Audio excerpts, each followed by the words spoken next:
खुशीचा आलेला phone cut झाला. मनीष आपला मोबाईल ठेवणार तोच त्याची नजर समीरने पाठवलेल्या मेसेजवर गेली. मनीष यार, ती मूर्ती त्रास देत आहे, हेल्प मी. मेसेज समीरचा होता. तो मनीषचा कॉलेज फ्रेंड होता, ज्याची मृत्यू काहीच दिवसा अगोदर झाली होती. मनीषला काही आठवेनासे झाले. त्याच्या डोळ्यावर झोप हावी होऊ पाहत होती, त्यामुळे तो काहीच वेळा झोपून गेला. ए मॅड, उगाचच जास्ती घेऊ नकोस, तू थांबवशील मला काय? कैलास रागात म्हणाला. अरे यार, समजावतो तुला, कारण तुला स्वतः ड्राईव्ह करून घरी जायचे आहे, समजले? कैलासचा मित्र म्हणाला. अच्छा, निघतो मी. झुलत झुलत कैलास बारमधून बाहेर पडला. कसा तरी कसरतीने पावले आपटत तो कारपाशी आला. कार अनलॉक करून तो दरवाजा ओढू लागला, पण दार उघडतच नव्हते. म्हणून म्हणतो, जास्ती घ्यायची नव्हती, चल तुला तुझ्या गाडीपर्यंत सोडतो. तोच मित्र होता व कैलासच्या हाताला धरून त्याने त्याला गाडीत बसवले. चल बाय म्हणत तो निघून गेला. कैलास कितीतरी वेळ तसाच कारमध्ये पडून होता व जेव्हा त्याला शुद्ध आली तेव्हा तो दचकून उठला. रात्रीचे 2:30 वाजून गेले होते. ओ शट, परत जास्ती घेऊन झोपलो व उशीर केला. आज काय कारण सांगू? स्वतःशीच बडबडत त्याने कार सुरू केली व जलद गतीने रस्त्यावर पळवली. चौफेर दाट काळोख होता व त्यातच भयानक आवाज रात्रीच्या अंधारात घुमले होते. गाडीतील टेप सुरू करून कैलास आपली झोप उडवू पाहत होता. तोच अचानक गाडीसमोर कोणीतरी आले. तसे कैलासने वेळ न दवडता ब्रेक लावला, पण समोर तर काहीच नव्हते. अचानक गाडीची सुरू असलेली हेडलाईट चालू बंद होऊन बंद पडली. तसा संपूर्ण काळोख झाला. मानेवर काहीतरी गरम जाणवत होते. तसा कैलास दचकला व त्याने लागलीच मोबाईल चाच पडून त्याची टॉर्च सुरू करून मागच्या सीटवर उजेड टाकला, पण तेथे काहीच नव्हते. एक सुस्कारा सोडत कैलासने पुन्हा टर्न घेतला, पण अचानक त्याचे डोळे विस्फारले व हृदयात धडधड सुरू झाली. भीतीने कपाळावर घामाचे थेंब जमा झाले. नक्कीच हाही भासच होता, पण बघण्यास काय जाते म्हणून तो मागे फिरला आणि त्याची बोबडीच वळाली, कारण मागचा दरवाजा सताड उघडा होता. म्हणजे इतका वेळ कोणीतरी मागच्या सीटवर बसलेले होते. नाही, कैलास खूपच घाबरला होता, म्हणून नको ते विचार तो झटकून टाकू पाहत होता. लागलीच दरवाजा बंद करून कैलास कार स्टार्ट करू पाहत होता, पण कार स्टार्ट होण्याचे नावच घेत नव्हती. अचानक त्या भयान शांततेला चिरत एक हसण्याचा आवाज त्याच्या कानी पडला. त्याबरोबर कैलासचे संपूर्ण शरीर शहारून गेले व भीतीने सरकन त्याच्या अंगावर काटा उभा राहिला. हाही भासच असावा असा धावा करत तो आपल्या थरथरत्या हाताने कार स्टार्ट करू पाहत होता, पण फुर्र करत कार सुरू होण्याचे नावच घेत नव्हती. इथे भीतीमुळे कैलासची घाबरगुंडी उडाली होती. फुश आवाज कैलासच्या कानावर आला, तरीही तो बाहेर निघण्यास घाबरत होता. इथे कार सुरू होत नव्हती आणि इतक्या रात्रीच्या ह्या सुनसान ठिकाणी येणारी विचित्र आवाज ह्यामुळे कैलास खूप घाबरून गेला होता. हे विचित्र आवाज कसले असतील आणि हा नुकताच कानी पडलेला आवाज? नाही, तसे होऊच शकत नाही. पहिले हेडलाईट गेली, नंतर गाडी बंद पडली आणि आता टायर नाही. शेवटी कैलास मोठी हिम्मत करून कार बाहेर पडला. समोरच्याच टायरवरती त्याने उजेड टाकला. ते तर पूर्ण ठणठणीत होते. मग हा आवाज कसला होता विचार करत कैलासने मागच्या चाकावर उजेड टाकला. चाक दाबले गेले होते व त्याच्यातील हवा बाहेर पडली होती, म्हणजेच ते पंक्चर झाले होते. अरे यार, हे आज काय होत आहे, तेही रात्री. मी आता काय करू? एक काम करतो, मित्राला फोन करतो म्हणत कैलासने एखाद्या मित्राला फोन लावला. तोच पो असा मोठा आवाज झाला. एक ट्रक अगदी काहीच अंतरावर होती, खूपच वेगात, आणि ती सबकन कैलासला झटकून पुढे सरकली.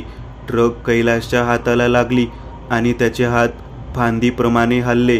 मोबाईल निसटून खाली पडला व ट्रकच्या मागच्या चाकाखाली आला. कैलास त्या धक्क्याने आपल्या कारवर जोरात आपटला. अरे माकडा, कुत्र्या, अरे कोण तू? कैलास ट्रकवाल्यावर ओरडत धावला, पण ट्रक केव्हाची दिसेनाशी झाली होती. हे सर्व अगदी काही सेकंदात घडले होते. मात्र ह्या गडबडीत कैलासचा मोबाईल फुटून चकनाचूर झाला होता. आजच ही पीडा माझ्या मागे लागायची होती काय? आता मी काय करू? घरी कसा काय जाऊ? होती नव्हती तेवढी सगळी उतरली. आता भास होणार नाहीत, पण मी पुढे कसा काय जाऊ? कोणी लिफ्ट देणार काय? पण हा रस्ता तर सुनसान आहे आणि कोणी आले तरी पागल साले. एक मिनिट. गाडीच्या कप्प्यात मी टॉर्च ठेवली होती. रात्री जंगलात पार्टीचा बेत होता तेव्हा घेऊन गेलो होतो. पण काराशी रस्त्यात टाकून जाऊ काय? कार कुठली? भंगार. रात्री 3:30 वाजत आलेत. निघायला हवे. कोण जाणे पुढे काही मदत भेटेल तर. इथे राहूनही काहीच फायद्याचे नाही म्हणत कैलास विजेरी घेऊन एकटाच रस्ता कापत पुढे निघाला. वातावरण आज खूपच खवळले होते. हवा तर झोंबी खेळत होती. झाडे अकराळ विक्राळ भासत होती. मध्येच आकाशात ढग गोळा झाल्यामुळे वीज कडकडायची. अरे यार, कुठे फसलो? उगाचच 2 घोटच्या नादात पाय दुखतील माझे आता. छन छन. तसा कैलास जबरदस्त दचकून गेला. रस्त्यांच्या दुतर्फा तर झाडी आहे ना, मग आवाज कुठून येतो? नाही, हाही भासच असेल. स्वतःशीच बडबडत कैलास पुढे निघाला. आता तो स्वतःलाच दोष देत होता की मी गाडीतून बाहेर तरी का पडलो म्हणून. तेवढ्यात काहीतरी फडफडत कैलासवर पडले. तसा कैलास घाबरून मागे सरकला. खाली काहीतरी आपटले होते. विजेरीही चालू बंद होत होती. तोच कैलासचे लक्ष जे त्याच्या अंगावर पडले होते. तो एक मेलेला कावळा होता. घाबरून कैलास मागे सरकला. रस्त्यात हा कसा काय म्हणत चालू बंद करणारी विजेरी त्याने वरती फिरवली तर वडाची फांदी त्याला दिसली, ज्याच्या छोट्या पारंब्या लटकत होत्या आणि काही लाल डोळ्याचे कावळे गुपचूप तेथे बसलेले होते. कैलास घाबरून गेला व लागलीच त्याने आपले पाय उचलले. तेवढ्यात काहीतरी विचित्र त्याला जाणवले आणि अचानक त्याच्या शरीरावरील केस भीतीने उभे राहिले. अगदी विचित्र वाटत होते त्याला, जसे काहीतरी किळसवाने दिसावे, पण इकडे तिकडे तर काहीच नव्हते. मग हा भास कसला? तेवढ्यात विचित्र आवाज त्याच्या कानी पडला. तसे त्याने चालू बंद होणारी विजेरी वडाच्या झाडाच्या दिशेने फिरवली. बीप बीप. आणि कैलास पूर्ण घाबरून धडपडून खाली पडला. नाही, भास होता म्हणत समोर पडलेली विजेरी त्याने परत उचलली व चालू बंद करणारा प्रकाश त्याने वडावरती टाकला. एक संपूर्ण रक्ताने माखलेली व्यक्ती वडाच्या झाडाला उलटी टांगलेली त्याला दिसली, जिचे केस खाली लोंबकळत होते. भीतीने कैलासचे अंग थरथर सुटले होते. घामाने तो भिजला होता. वरून त्याने आपली पॅन्टही ओली करून घेतली होती. विजेरी बंद पडली आणि पुन्हा चालू झाली. तोच ती भयानक आकृती मध्यावर गुपचूप उभी असलेली दिसली. दुसऱ्यांदा विजेरी बंद पडली आणि चालू झाली. ती आकृती आता अर्धी अधिक अजून पुढे आलेली दिसली. कैलासला मात्र इतका मोठा धक्का बसला होता की त्याचे तोंड उघडेचे उघडेच होते आणि विस्फारलेले डोळे त्या भयानक आकृतीवर खिळलेले होते. विजेरी पुन्हा बंद झाली आणि काहीच क्षणात चालू झाली. तोच शरीराला हादरवून सोडणारी भीतीची लहर काळजातून शरीरात भिनली, कारण तो भयानक चेहरा आता अगदी कैलासच्या तोंडासमोर होता.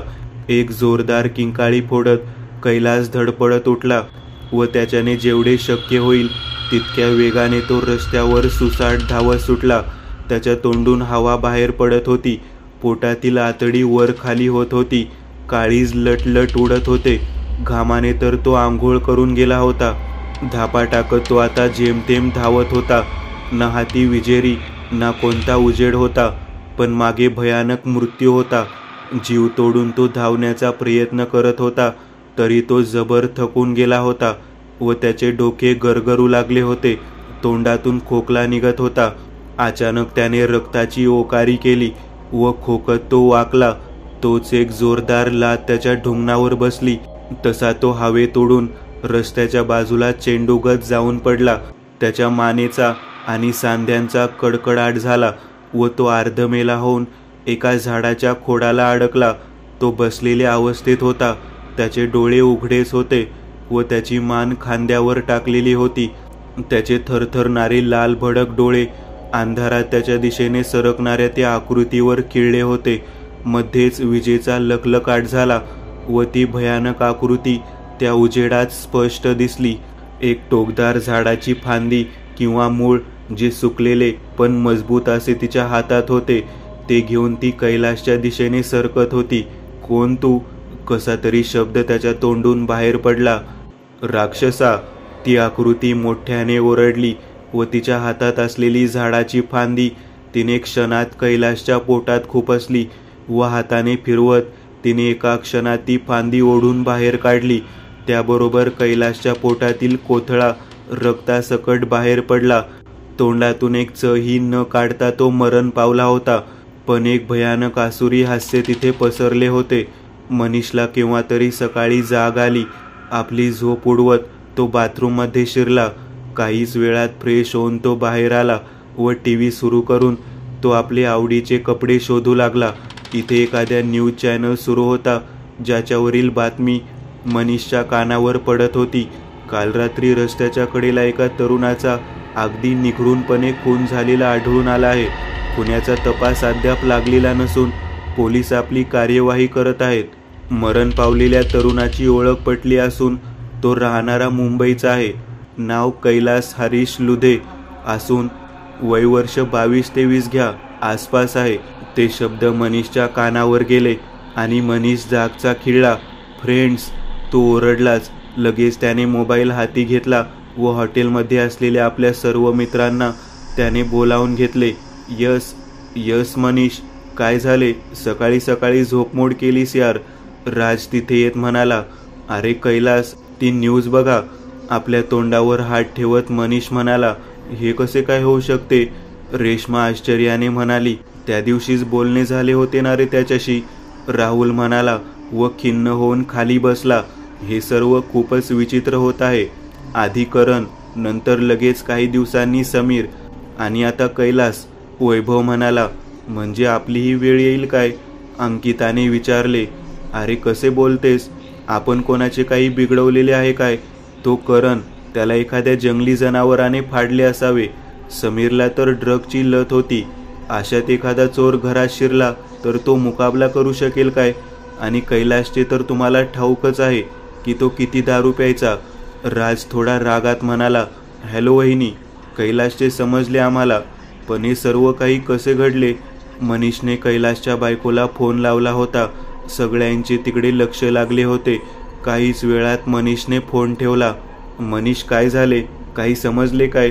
कुणालने विचारले. नाही. असो, आज आपण महालात जाणे कॅन्सल करूयात. माझा मूड नाही, आपले डोके पकडत मनीष म्हणाला. होय, हे सर्व कसे काय घडू शकते? वैभव म्हणाला. सगळे चिंतित झाले होते पण त्यांना काहीच समजत नव्हते. खट आवाज आला तसा राज दचकून जागा झाला. लगेच त्याने टेबल लॅम्प सुरू केला व त्याचे लक्ष बाजूला गेले. दुसऱ्या बाजूला लॅम्प खाली पडला होता. ह्याचाच आवाज झाला असावा असा विचार करत राजने तो लॅम्प नीट ठेवला. तोच त्याचे लक्ष दरवाजाकडे गेले. दरवाजा किंचित उघडा होता. हा दरवाजा कसा काय उघडा आहे म्हणत राज हळूच उठला व दारुड्याप्रमाणे झिंगत तो दरवाजापर्यंत गेला, कारण अजूनही झोपेने त्याच्यावर आपले पांघरून टाकले होते. दरवाजा ढकलून राज फिरला. तोच एक भयानक आकृती अगदी त्याच्या तोंडासमोर उभी ठाकली. तसा राज एकदम स्थिर झाला. त्याचे संपूर्ण अंग शहारून गेले. त्याचे डोळे विस्फारलेलेच होते व तो एकदम स्तब्ध होता. समोर अंधाराव्यतिरिक्त काहीच नव्हते. एखादा चेहरा क्षणभर राज समोर चमकून गेला होता. राज काहीच वेळात नॉर्मल झाला, पण अजूनही त्याचे काळीज वेगाने धडधडत होते. राजने आपली पावले उचलली तोच त्याला दुसरा धक्का बसला. खोलीतील लॅम्प बंद होते व पलंगावर फुगवटा आला होता. असे वाटत होते जसे जणू काही कोणीतरी पांघरून घेऊन झोपलेले असावे. मी तर लॅम्प बंद केले नव्हते व पांघरूनही बाजूला फेकून दिले होते, विचार करत राज हळूहळू पुढे सरकला. आता घामाने तो भिजून गेला होता. त्याचे मन त्याला पुढे न जाण्याविषयी सांगत होते. पण आतापर्यंत राज पलंगा शेजारी पोहोचला होता. हळूच त्याने आपला थरथरता हात पुढे केला व एका झटक्यात पांघरून हिसकावून बाजूला फेकले, पण तिथे कोणीच नव्हते. वाचलो, आपल्या छातीवर हात ठेवत राज म्हणाला. तोच कोणीतरी अगदी वेगात त्याच्या पायाला पकडून त्याला ओढले. राज किंचाळत खाली व तो जोरात आपल्या तोंडावर आपटला. तसे त्यांची हानवटी फुटली. सरकन कोणीतरी त्याला ओढत नेत होते व तो अगदी मोठ्याने किंकाळत होता. पुढच्याच क्षणी त्याचे डोळे उघडले आणि तो टबमध्ये होता. त्याचे संपूर्ण शरीर पाण्यात होते. तो गुदमरत होता. कोणीतरी त्याला पाण्यात दाबून धरले होते. त्याच्या शरीरावर काहीतरी काळपट फिरत होते. त्याच्या नाकात तोंडातून पाणी आतमध्ये जात होते व तो झटके देत बाहेर पडण्याचा प्रयत्न करत होता. शेवटी असहाय्यपणे त्याने डोळे बंद केले. पाण्यात एक प्रकारची अस्थिरता पसरली होती. राज, मनीष व बाकीचे ओरडत राजच्या खोलीत शिरले होते, पण आतमध्ये कोणीच नव्हते. तोच रक्ताची पुसटशी रेष मनीषला दिसली. लगेच मनीष त्या रेषेच्या मागावर धावला. ते निशाण सरळ बाथरूममध्ये शिरले होते. मनीष धाडकन दरवाजा ढकलून आत शिरला. तोच टबमध्ये राजांचे शरीर तरंगत असलेले मनीषच्या नजरेस पडले. मनीषने लगेच ओढून त्याला बाहेर काढले. राज, डोळे उघड, राज, डोळे उघड, मनीष त्याचे गाल थोपटत म्हणाला. तोपर्यंत बाकीचेही तेथे येऊन पोहोचले होते. मनीषने लगेच राजच्या पोटावर दाब दिला व त्याला CPR देऊ लागला. काही वेळातच राजने खोकत आपले डोळे उघडले. राज, तू बरा आहेस ना? सगळ्यांनी हसत त्याला विचारले. त्यांच्या डोळ्यात आनंदाश्रू साठले होते. हॉटेल स्टाफ खोली बाहेर पडताच रेशमाने दरवाजा लावून घेतला. राज, तू टबमध्ये असा कसा झोपला होतास? अंकिताने रागात विचारले. गाईस, तो झोपला होता तर मग ओरडण्याचा आवाज कोणाचा होता? कुणालने विचारले. मी टबमध्ये झोपलो नव्हतो, मी जागाच होतो, म्हणत राजने जे काही घडले होते ते सर्व काही सांगून टाकले. राज, तुला काही झाले नाही हेच खूप आहे. आण तुझ्या हनवटीला मलम लावून देते, अंकिता म्हणाली.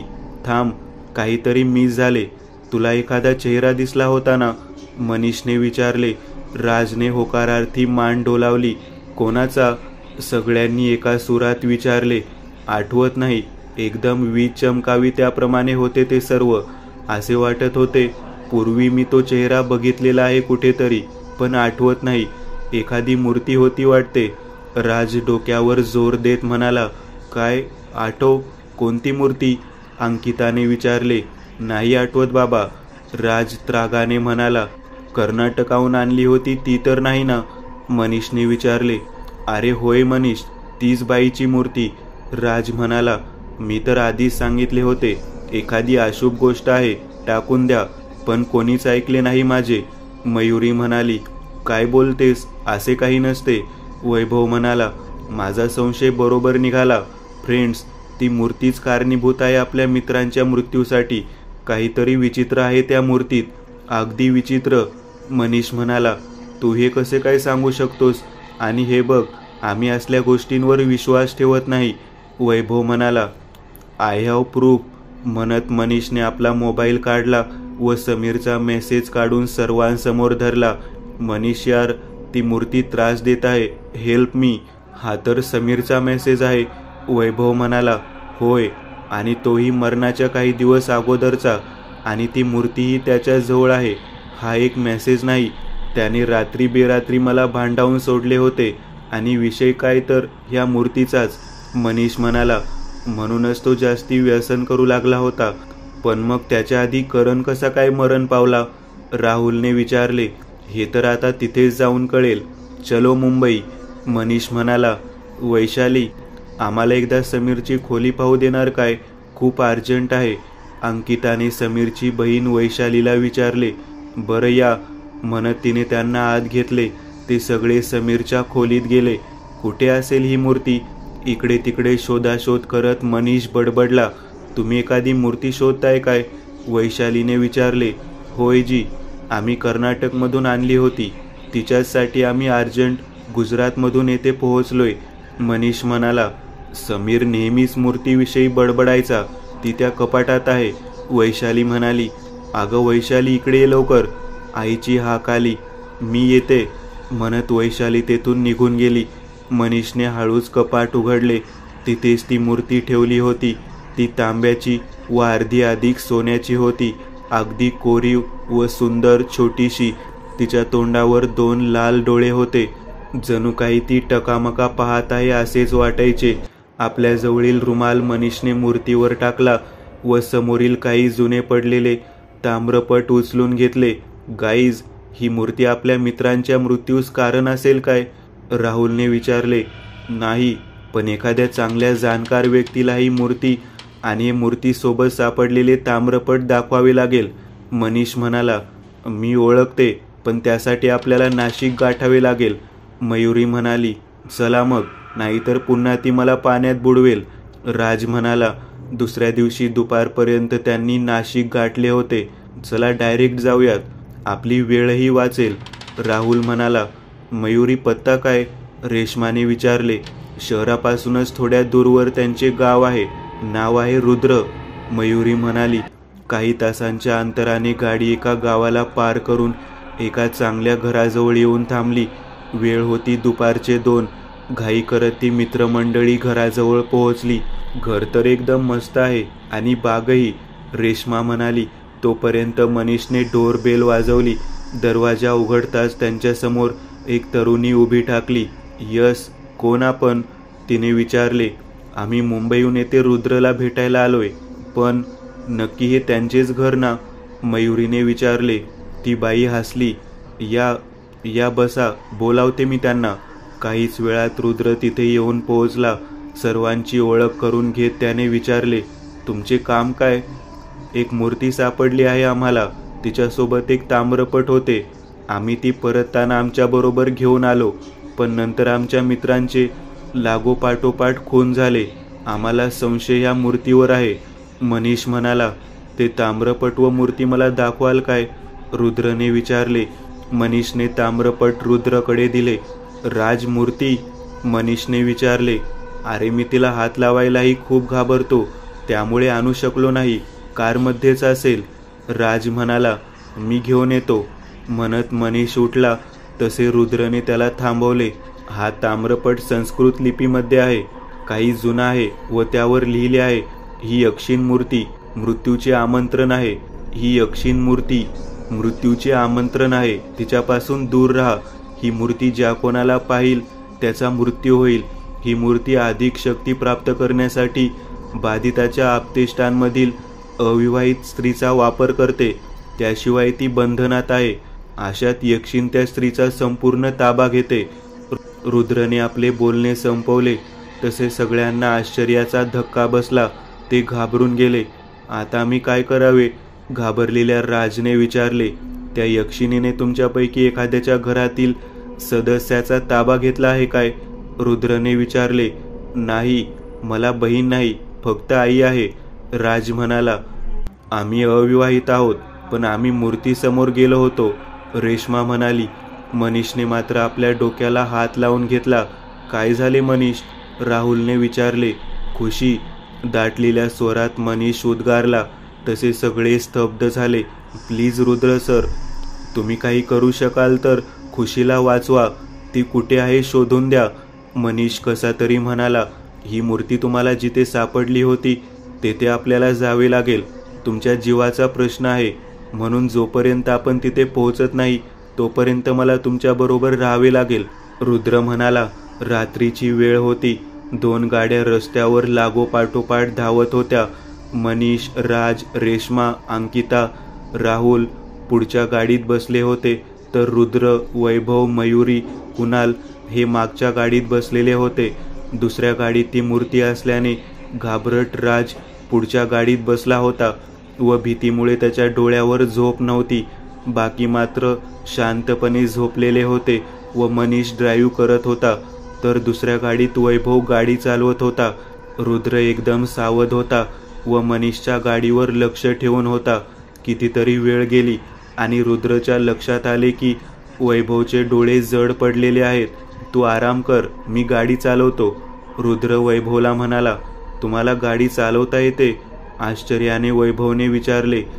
आता गाडीची स्टीअरिंग रुद्रने आपल्या हाती घेतली होती व मध्यम गतीवर दोन्ही गाड्या थोडे अंतर ठेवून धावत होत्या. आजूबाजूला गर्द झाडी येत होती. वातावरणात थोडेफार धुके पसरले होते. अचानक एक मोठा ट्रक समोरून हॉर्न वाजवत आला. त्याची हेडलाईट इतकी तीव्र होती की रुद्रही एक वेळ दिपून गेला व त्याने आपला हात डोळ्यावर धरला. काहीच वेळात ट्रक बाजूला होऊन पास झाला तसे रुद्रचे लक्ष समोर गेले आणि त्याला धक्काच बसला व एकदम त्याने जोरात ब्रेक लावला. तसे गाडीतील सगळे गचका खाऊन जागे झाले. असा ब्रेक का लावला? काय झाले? वैभवने विचारले. तुमचे मित्र गायब झाले, रुद्र म्हणाला व त्याने लगेच यू-टर्न घेतला व काही अंतरावर येऊन त्याने गाडी थांबवली. समोर मुख्य रस्त्याला लागून 3 कच्चे रस्ते होते. घाबरून वैभवनेही आपला फोन काढला व मनीषला त्याने फोन लावला, पण त्या एरियात सिग्नलच नव्हता. अचानक गाडी अनियंत्रित होऊन कच्च्या रस्त्यावर भरधाव वेगाने धावत सुटली होती. मनीष आपल्या परीने गाडीवर कंट्रोल करण्याचा प्रयत्न करत होता, पण सगळेच व्यर्थ होते. खूप साऱ्या धक्क्याने गाडीतील सगळे घाबरून उठले होते. गाडीचा ब्रेकही लागत नव्हता. अचानक गाडीची हेडलाईटही ऑफ झाली तसे सगळे घाबरून गेले. कसला तरी मोठा आवाज झाला. गाडीने कशाला तरी जोरात धडक मारली होती व पुढच्याच क्षणी चाबूक आवाज करत गाडी कुठेतरी पाण्यात पडली तसे सगळेच घाबरून ओरडले. तिथे सर्वत्र अंधार होता व गाडी आता पूर्ण पाण्याने भरू लागली होती. मनीष सोडला तर कोणालाच पोहता येत नव्हते, पण गाडीचा दरवाजा उघडत नव्हता. सगळ्यांना मृत्यू आता फक्त काही पावलांवर दिसत होता. हळूहळू पाणी पूर्ण गाडीत भरले. डोरची काच उघडून मनीष बाहेर पडण्यासाठी धडपडत होता, पण त्याला जमत नव्हते.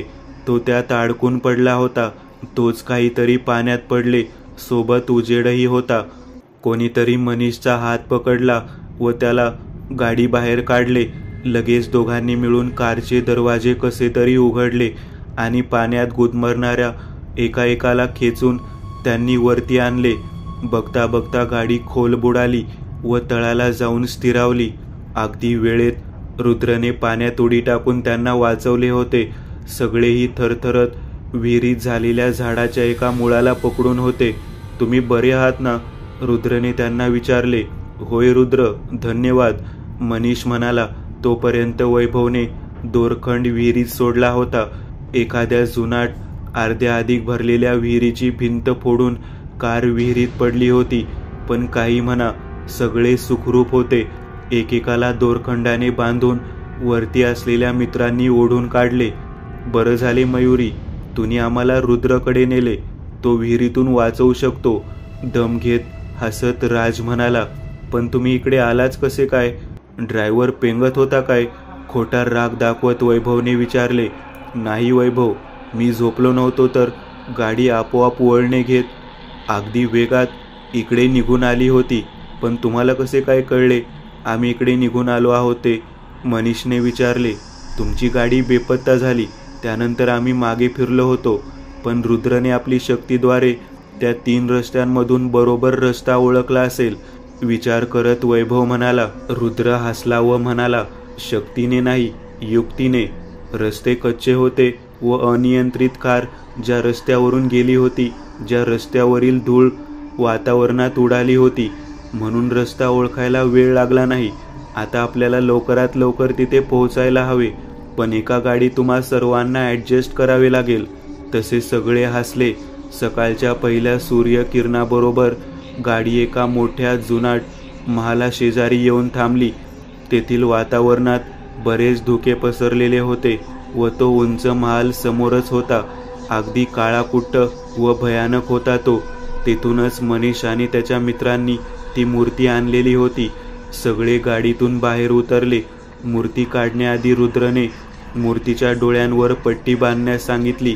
मग रुद्रने ती मूर्ती आपल्या हातात घेतली. रुद्रला त्या मूर्तीचा इतिहास जाणून घ्यायचा होता, म्हणून डोळे बंद करून त्याने मूर्तीला स्पर्श केला.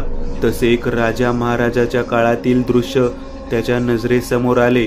काहीच वेळात रुद्रने आपले डोळे उघडले. काय झाले? राजने घाबरत विचारले. या मूर्तीचा इतिहास पाहत होतो. रुद्र हसत म्हणाला, असे हात लावून दिसते तर आम्हाला का नाही दिसत? राजने विचारले. ए मॅड, सगळे राजवर ओरडले. अच्छा, सॉरी, पण काय दिसले ते सांगू शकाल काय? म्हणजे मी तुमच्यावर विश्वास ठेवेन. राज म्हणाला. सगळेही रागात त्याच्याकडे पाहत होते. राजने मात्र खाली डोके घातले. रुद्र हसला व म्हणाला, खूप वर्षांपूर्वी चंद्रसेन नावाच्या एका राजावर एक खूप मोठे संकट आले होते. विश्वस्त सारख्या महान व बलाढ्य राज्य त्याच्यावर हल्ला करणार आहे हे त्यास समजले आणि तो अस्वस्थ झाला. त्याने सलोख्याचे बोलणे केले, पण दुसऱ्या राजाने ते फेटाळून लावले. चंद्रसेन राजा खूपच निराशेत निघून गेला. अशात त्याच्या एका मंत्र्याने त्याला एका अघोरीला भेटण्यास सांगितले. त्याप्रमाणे राजा अघोरीला भेटला व त्या अघोरीने एक मूर्ती तयार केली, ज्यात एका शक्तिशाली यक्षिणीला कैद केले व तो राजाला म्हणाला, ही मूर्ती ज्या कोणाला पाहिल त्याचा ती जीव घेईल. ही मूर्ती तू कशीही तुझ्या शत्रूकडे पाठव, म्हणजे तो वाचणार नाही. चुकूनही तू या मूर्ती पुढे येऊ नकोस. नंतर चंद्रसेन राजाने ही मूर्ती विश्वस्त राजाच्या राजाकडे पाठवली व तो राजा ह्या मूर्तीसमोर आला. तसे ह्या मूर्तीतील यक्षिणीने त्याचा जीव घेतला. आजपर्यंत जो कोणी ह्या मूर्तीसमोर आला आहे तो जिवंत उरलेला नाही. रुद्रने आपले बोलणे संपवले तसे सगळे अवाक झाले. मग आता काय करायचे? घाबरलेल्या राजने विचारले. नायनाट करायचा. हे सर्व इथेच थांबले पाहिजे, नाहीतर तुमच्यामधील कोणीच वाचणार नाही. फक्त मी सांगतो तसे करा व यानंतर आपण लगेच पूजेला सुरुवात करूयात. रुद्र म्हणाला. पण माझी खुशी वाचणार ना? मनीषने विचारले. रुद्रने फक्त त्याच्या खांद्यावर हात ठेवला. सर्व तयारी झाली होती. शेवटी रुद्रने यज्ञकुंड मांडला व तिथे असलेल्या प्रत्येकासाठी विभूतीने रिंगण आखले. ते सर्व त्या महालाच्या मध्यभागी एखाद्या मोठ्या हॉलमध्ये होते व संपूर्ण महालात जागोजागी अंधारे कोपरे होते. हवनकुंड पेटवले व रुद्रने मंत्र उच्चार सुरू केले. महालात साय साय करत वारा जोर घेऊ पाहत होता. अचानक महालाचा मुख्य दरवाजा आपोआप लोटला गेला व समोरच ठेवलेली मूर्ती थरथरू लागली होती. तसे रुद्रने मूर्तीवर कुंकू फेकले व त्या क्षणी मूर्ती कोलमडून खाली पडली. असे वाटत होते जसे मूर्तीत असलेले प्राण एका क्षणाला निघून गेले असावे. महालात आता थोडेफार अंधार पसरले होते. तेवढ्यात महालातील एका दरवाजापाशी काहीतरी जोरात आपटले. सगळ्यांनी दचकून तिकडे पाहिले. रुद्र मात्र मंत्र उच्चारावर ध्यान देत होता. दरवाजापाशी एखादी लाकडी वस्तू आपटून फुटली होती. लागोपाठोपाठ आणखी काही वस्तू येऊन तेथे आपटल्या. हवेत विचित्र काळा धूर पसरला. अनेक आकृती तरंगत तेथून बाहेर पडली. खुशी, मनीष त्या आकृतीला पाहतच म्हणाला. सगळेही आश्चर्याने तिकडे पाहू लागले. खुशीचे शरीर पांढरे फटफटीत झाले होते. डोळे पांढरे पडले होते. शरीरावर विचित्र काळे वर्ण उभारलेले होते. केस मोकळे व हवेने भिरभिरत होते. एकूणच तिने मोठी किंकाळी फोडली व खुशीने शरीर दानकन खाली आपटले. तसा मनीष तिच्या दिशेने धावला. खुशी, खुशी, खाली पडलेल्या मुलीला हलवत मनीष रडत ओरडला. तोच एक काळपट धूर त्या मुलीच्या अंगातून निघाला आणि हळूहळू मनीषच्या अंगात भिनला. मनीष थरथरत खाली पडला. त्याच्या नसा फुगल्या व तो तडफडू लागला आणि एकदम शांत झाला. रेश्मा लगेच ओरडत रिंगणाबाहेर पडली आणि नेमका अतिवेगाने मनीषने हालचाल केली व तो अगदी रेश्माच्या पाठीमागे येऊन उभा राहिला. रेश्माची पावले जागीच थबकली आणि ती मागे फिरली न फिरली तो मनीषने तिच्या गळ्याला पकडून हवेत उचलले आणि रिंगणात बसलेल्या राजवरती तिला फेकले. तसे रेश्मा जोरदार राजवर आदळली. तिला फेकले तसे रेश्मा जोरदारपणे राजवर आदळली.